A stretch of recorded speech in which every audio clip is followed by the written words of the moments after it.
Okay, good morning or evening or whenever.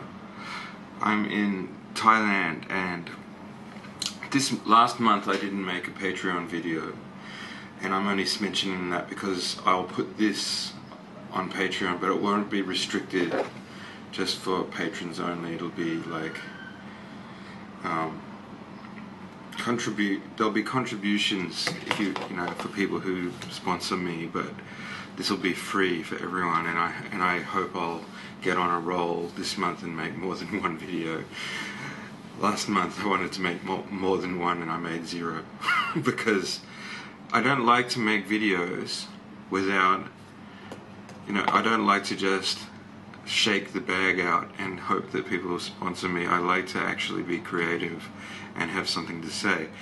So the topic that I'm going to talk about is, this is the second time I've addressed a belief that needs to be questioned for the purposes of people who are looking to kind of cleanse their mind of the way they believed something in a wrong way, potentially. Okay, no assumptions that people believe things in wrong ways, but they might, and beliefs are something that, as opposed to beliefs are different than knowing. Okay, beliefs are when you decide to live with it as if you know. If in a way, you like say, I believe this, therefore, and you sort of build on it. And if that belief is correct, it might support you to continue building to higher levels of understanding and philosophy and worldview, spiritual view, professional skills. Even in my old profession, a belief like about computing could be a little bit, not logical, and something that you just took on assumption, and that assumption blocked you from figuring out when things went wrong. So in my situation, and others who've decided to leave Rigpa, that's for you, and if you're still in Rigpa, you shouldn't watch this video, and I'll make a more kind of less confrontational video. But if you're a Dharma student, I don't think you should have any fear at all about someone confronting your beliefs, because it should either point out something that you hadn't thought of, that you can go and clarify, or strengthen something so that it moves more from belief into understanding and knowledge, or just completely free you if it's been something that was a mistake. But in this case, it's going to be it's a very difficult topic, because it's kind of a core Nyingma Rigpa tenet about, can I realize the nature of mind without the help of a teacher? Okay, I've been preparing for this, by the way. I may seem unprepared, but actually I deeply contemplated for days and days, if not all month in some cases, but not this time. More, but in other ways, I've been contemplating this for many years. So this is probably the 50th time I've come across this and tried to go there. So last time I did one about the true master points out your hidden faults, and I did it with a mobile phone because I was quite ill during that time, and I thought, well, if I don't just try something different, then and why throw it away just because it's not perfect? Maybe people accept it. Some people didn't like it. The noise wasn't good. It was in the noisy streets of Vietnam. So anyway, apologies if that video was unwatchable for you. But that was me being trying to be less perfectionistic. And so now I'm back to my trusty Lumix GH3 camera. And so the other way this question that I'm going to contemplate is phrased is, you need a master in order to recognize the nature of mind. Okay? So let's make some statements first. I think I've already said, if you're a Rigpa student, maybe you shouldn't watch this. If you're an ex-Rigpa student and an expat, or if you're on the fence, this might be helpful. Maybe you're not ready to sort of contemplate beliefs, and you're more just checking out the stories about the way Rigpa and Sogyal are. This might be something premature, but this is something I asked if people wanted, and in this group, and got a fairly strong choice for this one. And if you chose to opt out, then why are you watching this video? But I put the choice of opting out from, just to give people a choice when they didn't want to watch videos of us contemplating these beliefs. Alright, so now spiritually speaking, I'm not qualified as a master, and I'm not a teacher, and I don't want to be. I'm not teaching. This is not a teaching. This is just me. But I would be lying if I say just for myself. I'm doing this. I do it for myself all the time without recording. I'm doing this sharing because other people tell me that it's helpful to them to go through this kind of testing beliefs, checking them, examining them. Alright. So, and as for the statement, you know, it's when you get into a statement like this, you can accept that it's in the teachings and it's a strong advice. Obviously, if you heard about the nature of mind from a teacher or from someone, some book, then you probably couldn't have found that out without the teacher to tell you that it is even a thing. So, of course, by definition, without a teacher, or master preferably, meaning someone who's a qualified teacher, qualified to, and given permission to share certain kinds of teachings, then yeah, of course, biologically, you couldn't even be there.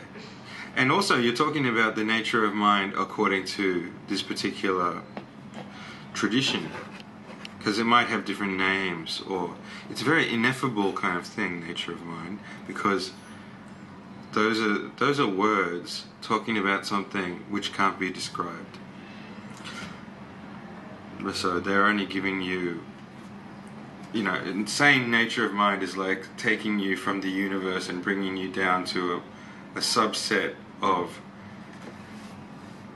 something. Experiences, you could say it's not even experiential, or you could, I don't know. Alright, so, but once you've heard about the nature of mind, what does that mean, need a master? Does it mean you have to serve a master until you get it? Or you have to have complete obedience? It doesn't imply those things. It just says need. Like, he is or she is the person that you go for to gather a better understanding, to clarify if you've been contemplating it and studying about it. And also, I'd like to talk about what kind of categories are there for people who are working their way towards the nature of mind. Because, you know, there are like texts that are core to all four schools of Tibetan Buddhism about the paths and bhumis, for example, you know, Abhisamail Ankara, which is, it doesn't have nature of mind, it has enlightenment. So, and it has, but it has something that you might say is the entrance to seeing things in their nature, including your mind, which would be the third, after the third stage, is fourth stage actually, path of meditation, and then the path of no more learning. These are paths where people have directly seen emptiness, which is one aspect of the nature of mind, is empty, and another aspect of it is that it's luminous. Or see, this is where I'm not going to teach, okay? But hopefully you know what I'm talking about. I don't have to elaborate, because we're just going to focus on, do you need a master? So, to find out about it, you must have heard it from some teaching source, which would have been a teacher or master. But how far does that commitment go? So that is different according to different traditions and different. Some teachers say, right, there's this teacher-student relationship that supports that teacher being able to bring you from where you are to stable recognition, as opposed to glimpses of the nature of mind.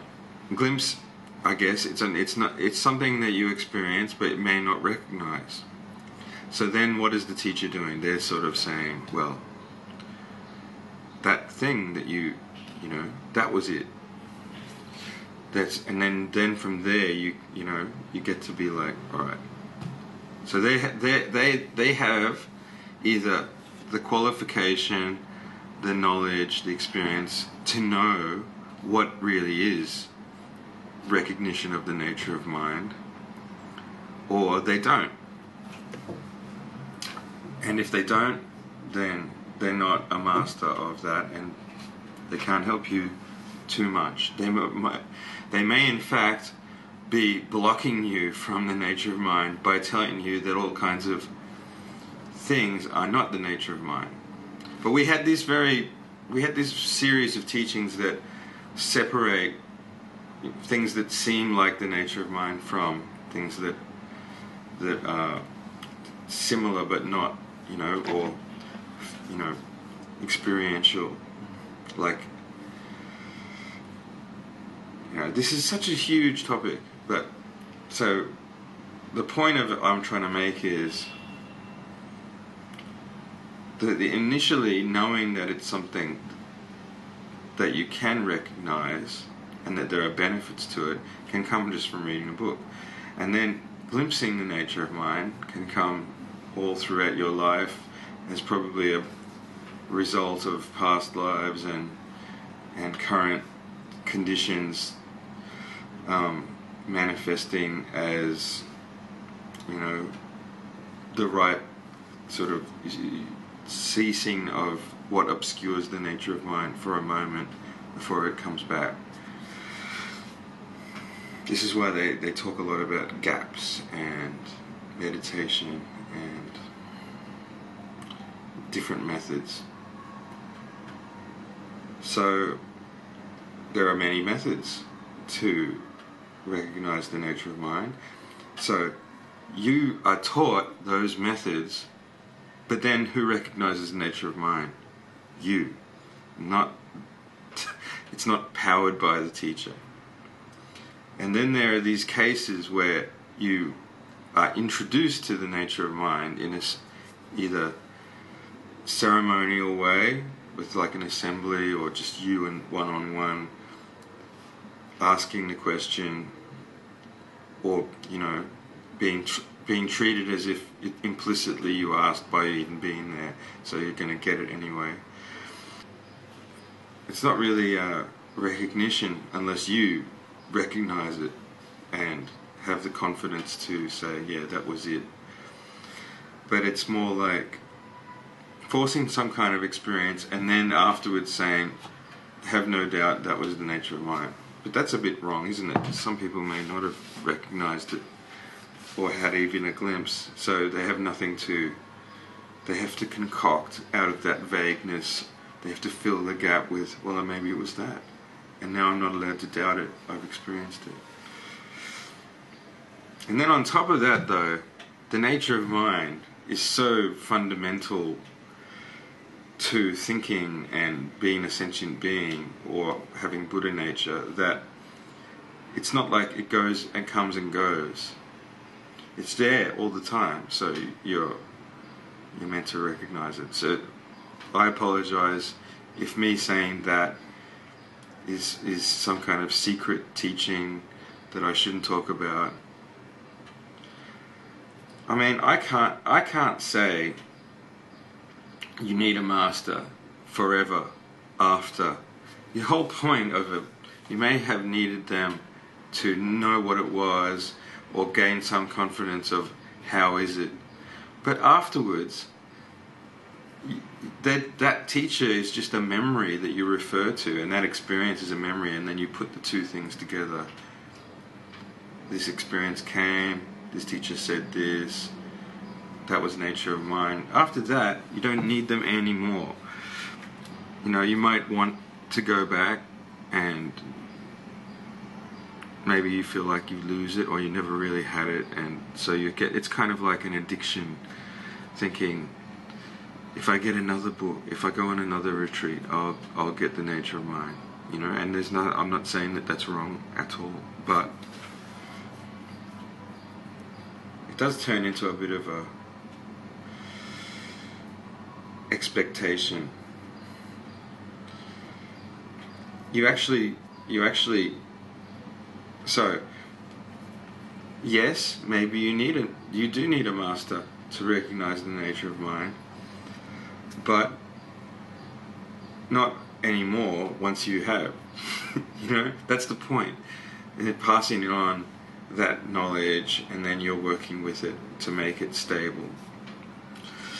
And there are a lot of other teachings about how, you know, empowerments, creating the field for the mind to be ripe to sow this kind of seed that blossoms later into the recognition of the nature of mind.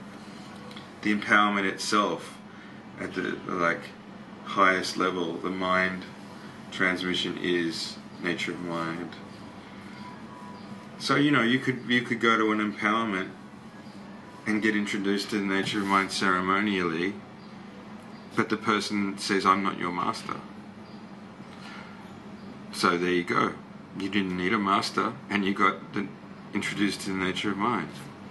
A little bit weird, isn't it? Maybe I have to say, some empowerments for me were just very ceremonial, and others I tried to be in the right state, and I had some kind of experience that I equated to nature of mind.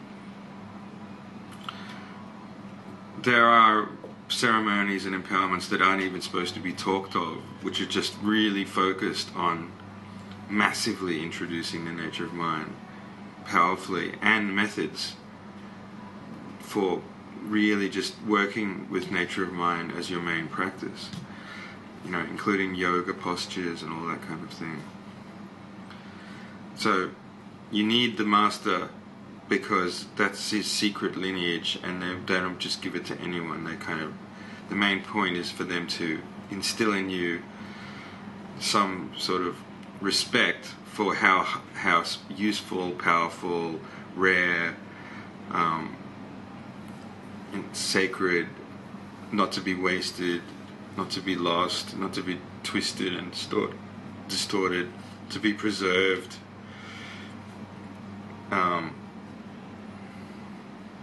But then it's over and life continues, and you're, you know, in your life, even if you have a master, you're probably not with them all the time.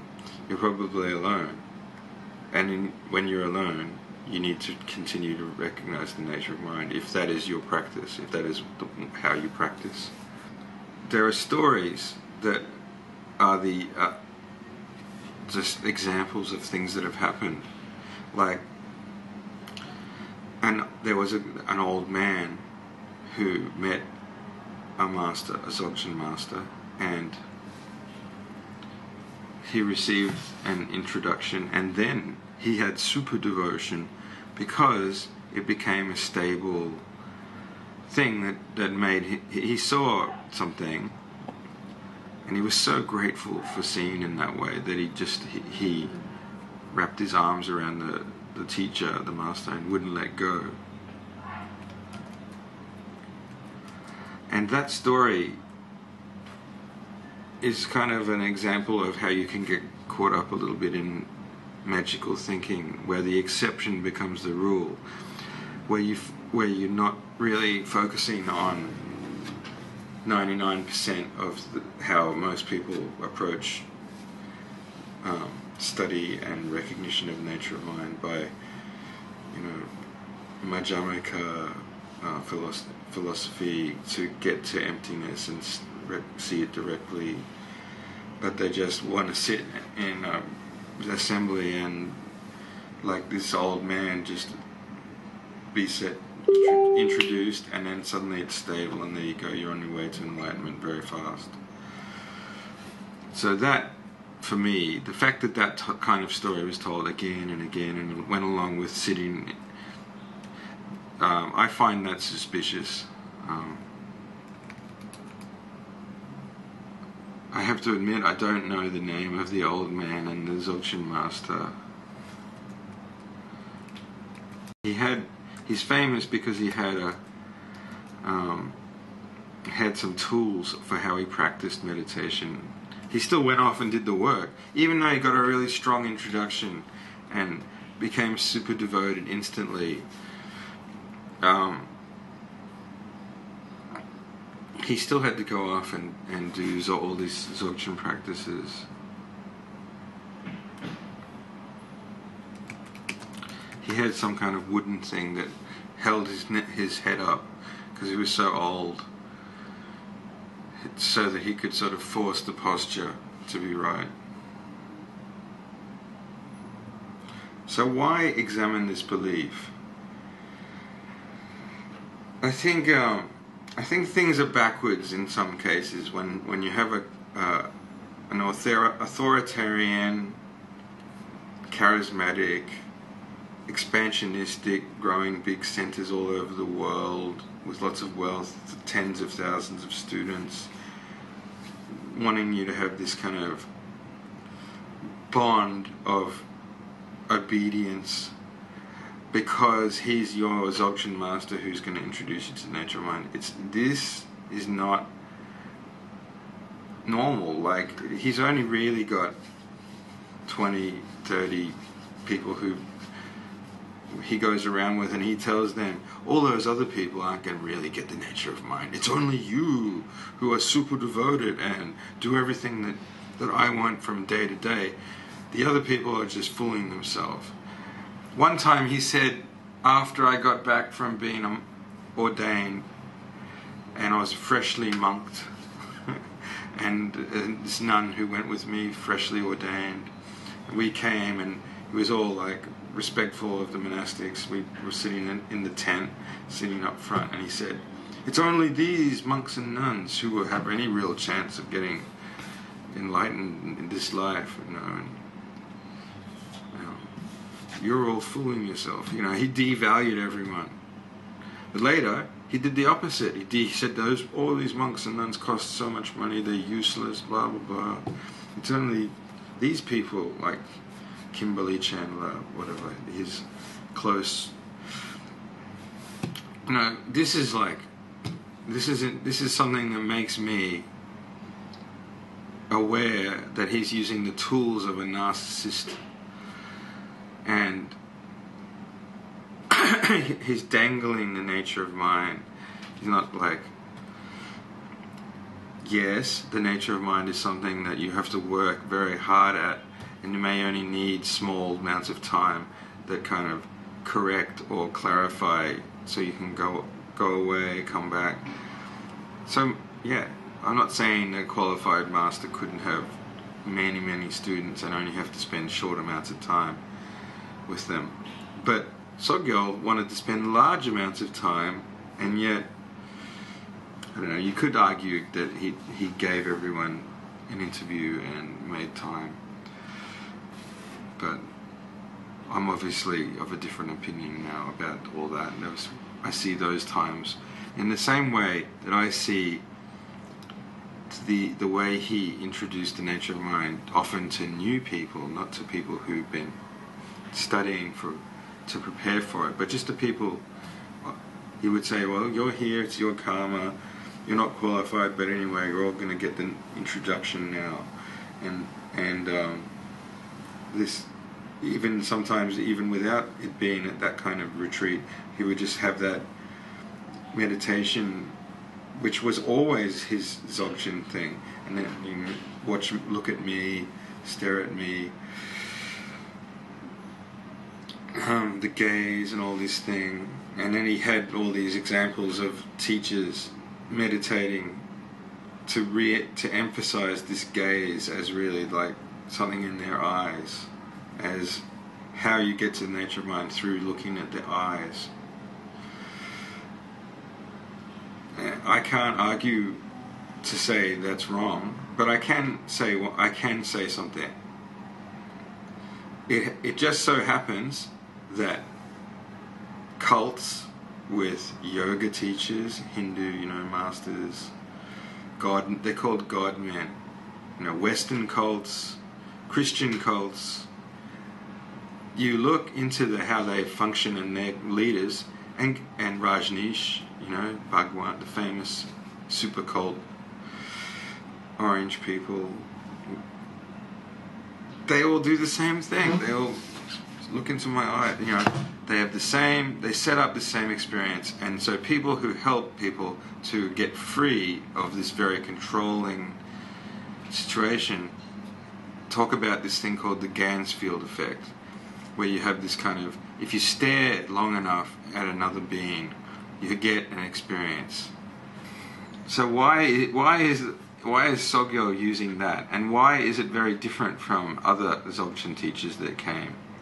Why they don't seem like cult mode. They do introductions. They have some kind of thing where they're like, look, and then Sogyal would copy them usually. He wasn't doing it before, but after they did it, they'd be, look, see, let it be, or something like that. Sorry, that's sacred. I've shown you, but I'm not introducing anyone. Then suddenly, for a few months, Sogyal's doing that, but then he stops doing it later. And then another teacher come back and teach a certain way, and Sogyal take all the cool bits out of that and put it into his script for a while, make it all fresh. See, I'm the same. Narcissists do that. They copy things. They always want to have everything that other people have, including their teachings. The Gansfield effect, or perceptual deprivation, is a phenomenon of perception caused by exposure to an unstructured, uniform stimulation field. The effect is the result of the brain amplifying neural noise in order to look for the missing visual signals. The noise is interpreted in the higher visual cortex and gives rise to hallucinations. And so, everyone can have the same experience in the same conditions, doing the same thing, because and I've had, I'm going to admit, somewhat embarrassingly, that I took often just visual kind of weirdness or very peaceful, we're all being very quiet, it's peaceful, wow. But it seemed very big deal at the time. And then on top of that was this kind of the way things, because of not shifting my gaze, things kind of didn't look the same way they look when you're in your normal state. So let's continue what it says here. It has been most studied with vision by staring at an undifferentiated and uniform field of colour. The visual effect is described as loss of vision as the brain cuts off the unchanging signal from the eyes. The result is seeing black, an apparent sense of blindness.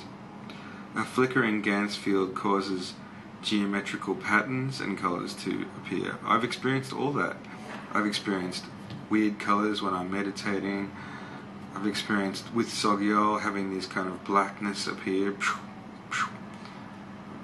combined with him yelling something during the ceremony. The Gansfield effect can also elicit hallucinatory percepts in many people, in addition to altered states of consciousness. You have an experience you've never had, and it's like a peak in your life. You've gone, there's all this wonderful group of people, everyone's like really trying to make the most of their life, and it's a very meaningful just being together. Then you get to this part where you stare at the teacher and you have some kind of experience, and then you're inducted. From then on, you're told you're told how to take it. You find it meaningful. It becomes a belief that this master has the power to introduce the nature of mind. And possibly before you've even really studied what the nature of mind would and would not be. Maybe many years later you're much more at ease with this teacher, and you're not a newbie anymore. You don't like blow everything out of proportion. You've kind of become somewhat jaded, as they say, and they even say you should feel bad about being jaded, but that's just experience, experience where you've lost that kind of wow of being a new person. Then there's more refined study, and so getting to a stable nature of mind in the teachings. It's not just about getting a glimpse by interrupting the stream of thoughts and showing that there's something between thoughts. There's yelling pay and can help you with. When you're like trying to recognize the nature of mind, you can do pay yourself and other methods. You don't need the master. He does it for you to show you how to do it for yourself. So I think what I really would say is to learn all these things, if that is the path that you're following, you need a teacher, you need the source material which came from the lineage, but then you need to let go of the teacher and practice it yourself, and you can come back, find any number of other teachers. But this idea that the blessing only comes through certain teachers very strongly, and this thing about blessings all the time, more blessings, stronger blessings. I'm blessed by Guru Rinpoche. It's a blessed lineage. It's I of the blessed. That isn't really anything philosophically viable or objective. It's completely random overemphasis that we're special and better. There's more. We have more. Other things have less. And what is that? Devaluing. So by saying this is blessed and that's less blessed or not blessed at all, he's devaluing the entire outside, all the other masters, everything, except for when they come to visit. Then he revalues them highly, and then when they're gone, not directly devalues them, just devalues everything other than us here now. We're the best. It's not like, it doesn't seem bad at the time, but it psychologically it works. It makes you devalue everything else. It makes you stick to one group, one place. And there's a lot of threats about leaving, and bad people leave chasing after these other teachers. You should never chase after anything else. So this is really where the word need is the problem. neediness. You need the master. You're supposed to be maturing as a spiritual practitioner. If you're like that old man, very old man who was introduced and got it very strongly and felt amazing love and devotion immediately, that's kind of natural gratitude that we can't expect to replicate. That's the exception to the rule. Well, I think that I still think that this lineage and this Buddhist method and these teachings have worked and can work. I'm not against Dzogchen in any way. I'm not saying that you don't need the teacher. I'm trying to look at the way the belief is been conflated into all kinds of you need only this teacher. Everything else is devalued. You can't do it on your own, which is counter to the whole point of it. Of course you have to do it on your own. During retreats, you're told to go off and do it, but then after the retreat, they stop telling you that. It's right, it's turned off now. They don't say you have to stop, but they don't remind you anymore either. And I don't know, that they distract you with work and all these other things, and then they have times when they talk about, don't get too lost in all that, because your job really is to bring Dharma to the West, and in the future generations they'll be able to do that, So I'm going to tell a story about something I read and how it changed me and freed me, and I hope that it has some use to you as the ending of this video. So I studied the Vinaya because this is the text that's all around being a monk or a nun, and most of it is common to monks and nuns, and there's just so much in there other than just precepts, and you can really see the origin of the tradition of taking care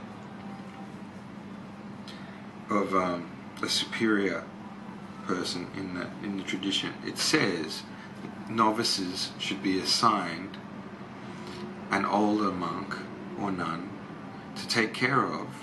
Not monks taking care of nuns, by the way, or nuns taking care of monks, because they don't work that way. And so you've helped make sure they have food, you clean their room, do all the stuff that attendants do for masters, And on their side, they show you the ropes. They make sure you're studying, they make sure you learn everything properly. They're responsible for your education. And then it says, and if they aren't taking care of that, then it cuts the relationship. You have the right to leave because that person didn't keep up their end of the bargain. And frankly, there was a lot of retreats, especially some of the more advanced ones, where it was just he couldn't be bothered teaching anything. So he decided to tell you that his teaching was him sitting there doing his practice to get it out of the way, or because some event required it and there were obstacles and all these other things. But he never really would get into explaining. He would just be like, this prayer does this prayer does that. Not why or how. What are the meaning of the individual words? Rarely ever went into it. And so I felt, look, this is getting ridiculous. Decades. People, I've met others that have 30 years around Rigpa, and they have no clue of even half the things I found on my own and checked, and they helped me understand the tantric texts. Maybe because I was a monk and they were just coming to 1 or 2 retreats a year. So he just neglected huge gaps, left huge gaps of knowledge. He wasn't really into he did slightly some treatments of Madhyamika, Yogacharya didn't even come into it, because he just would invite others and arrange other people to teach the building, and then just come along with a script and kind of get into doing some philosophical kind of contemplations. And so I believe that there's a very big confusion between that you have to take care of the master, and the fact that it has an out clause where firstly you're taking, a novice is taking care of the elder, okay, because some of the elders need help, and as a reward they get shown the ropes until they know the ropes, and then they don't have to do it anymore, and someone else new can come and do it.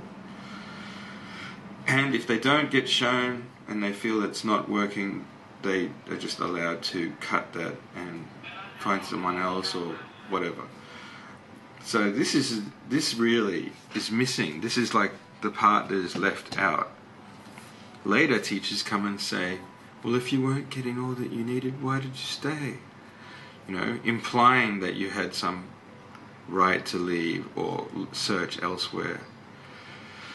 And making fun of you, you know, as opposed to saying, oh, hey, if you weren't getting what you needed, you should have left and found it somewhere else. But they don't do it like that. There's like a victim blaming aspect of it. So what does need a master mean? Does it mean lifelong commitment? I think if someone did help you and change the way you see the world in a way that has helped you ever since, naturally you have gratitude and probably devotion, and you keep those teachings very close to your heart and they serve you well. But if you're getting ill, tired, exhausted, sick, confused, that's a sign of spiritual abuse. Even if there's no physical abuse, even if, you know, just by the fact that you're part of a situation of seeing others that are abused as a result, and how they are, and that they're like asking you for money, constantly telling you to come back, teasing you with, then there'll be all this amazing new stuff, and then it doesn't come, and all these kind of things. Or just not being authentic. I mean, there'll be no blessings if there's no authenticity, to use their term against them, you know. So I would say you can turn this right on its head. You can say, you know what? I do need a qualified master who does have time to spend with me when I need to learn the methods, will give me the methods, will tell me, go now and practice them, not just for like a few days, but however long you can make time to do it. And when I need to come back, he'll be there for me, not just like a wall of people that I have to write a letter to, and then I have to wait for weeks before it might get read in only an abridged piece of it, and not really answered, and then it's on to the next, and then it's like, and years go by of not being answered.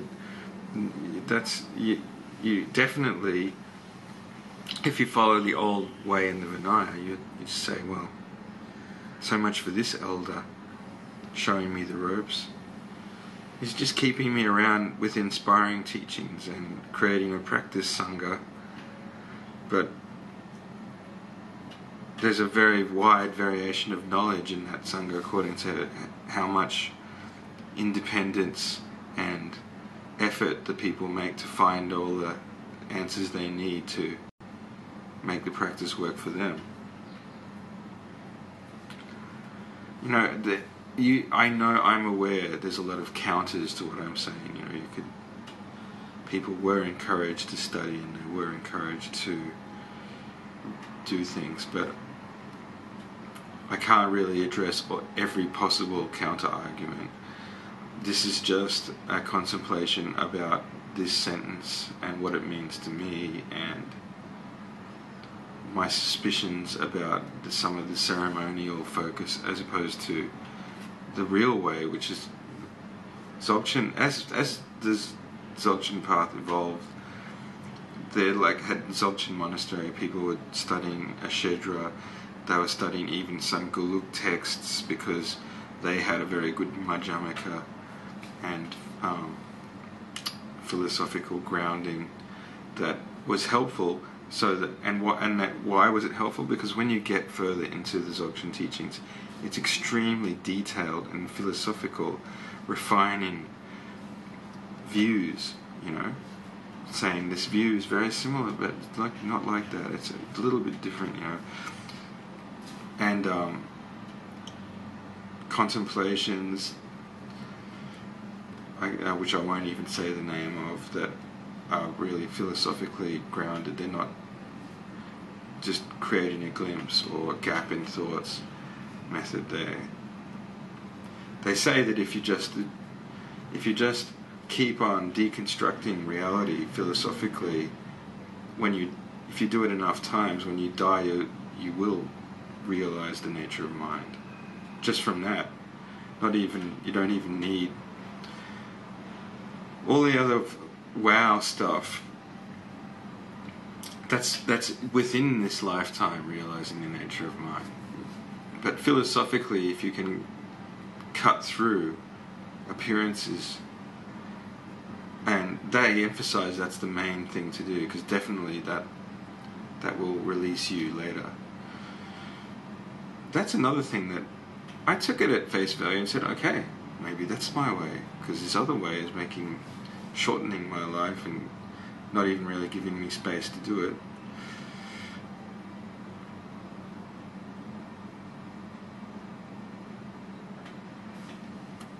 Anyway, this is all contextually related to my relationship with my teacher as one where things went wrong, and I decided to move on, and I've tried to give you the reasons why.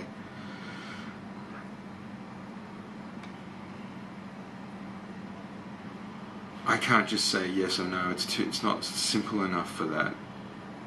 It's not a yes or no question answer. It's more of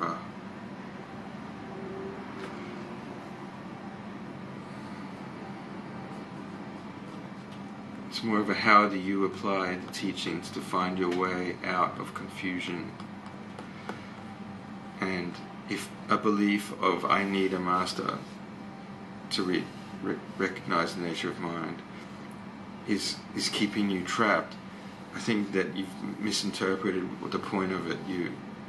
You've expanded it.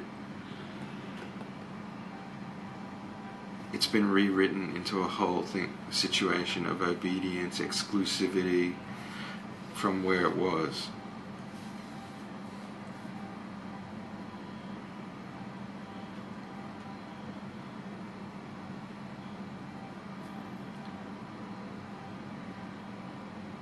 Okay, so thank you.